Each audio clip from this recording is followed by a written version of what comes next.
Welcome to arts achievers. 12th காமர்ஸ்ல 5 mark question எப்படி 4 mark ஈஸியா வாங்குறதுங்கிறத பார்க்க போறோம்.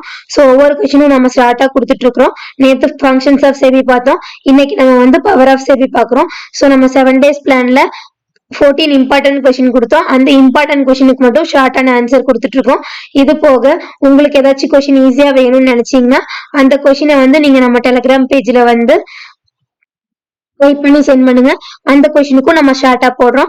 ஸோ காமர்ஸ், எக்கனாமிக்ஸ், அக்கௌண்ட்ஸ் 3 சப்ஜெக்ட்டுமே வந்து உங்களுக்கு என்னென்ன ஷார்ட் பண்ணி தரணுமோ அதை வந்து டெலிகிராம் குரூப்ல ஷேர் பண்ணுங்க. இப்போ வந்து பாத்தீங்கன்னா பவர் ஆஃப் செபி அதுல வந்து 6 பாயிண்ட்ஸ் இருக்கு. ஸோ 6 பாயிண்ட்ஸுக்குமே நான் வந்து ஷார்ட்டா கொடுத்துருக்கேன். இதை மட்டும் எழுதுனீங்கனாவே போதும். கண்டிப்பா உங்களுக்கு 5 மார்க் கொஸ்டினுக்கு 4 மார்க் டெஃபினட்டா கொடுத்துருவாங்க. ஸோ இதை மட்டும் நீங்க படிச்சீங்கன்னாவே போதும். ஹெட்டிங்க்கு 1 மார்க் அண்ட் தென் ரிமைனிங் உங்களோட கண்டென்ட்டுக்கு 3 மார்க் கொடுப்பாங்க. ஸோ இந்த வீடியோ உங்களுக்கு ரொம்ப யூஸ்ஃபுல்லா இருக்கும்னு நான் நினைக்கிறேன். இதே மாதிரி நம்மளோட 3 minutes 1 மார்க் ரிவிஷன் போயிட்டு இருக்கு. ஸோ காமர்ஸ் முடிஞ்சோடனே அக்கௌண்ட்ஸ் முடிஞ்சோடனே எக்கனாமிக்ஸ் வரப்போகுது. உங்களுக்கு என்ன கைடன்ஸ் வேணுமோ சொல்லுங்க. அதுக்கேற்ற மாதிரி நான் உங்களை கரெக்டா கைட் பண்ணி கொண்டு போறேன். ஸோ தேங்க்ஸ் ஃபார் வாட்சிங். இது வரைக்கும் நம்ம சேனலை சப்ஸ்கிரைப் பண்ணாதவங்க சப்ஸ்கிரைப் பண்ணிக்கோங்க. இந்த கொஸ்டின் இது வரைக்கும் படிக்காதவங்க இதை மட்டும் படிங்க. டெஃபினட்டா உங்களால 5 மார்க்குக்கு 4 மார்க் எடுக்க முடியும்.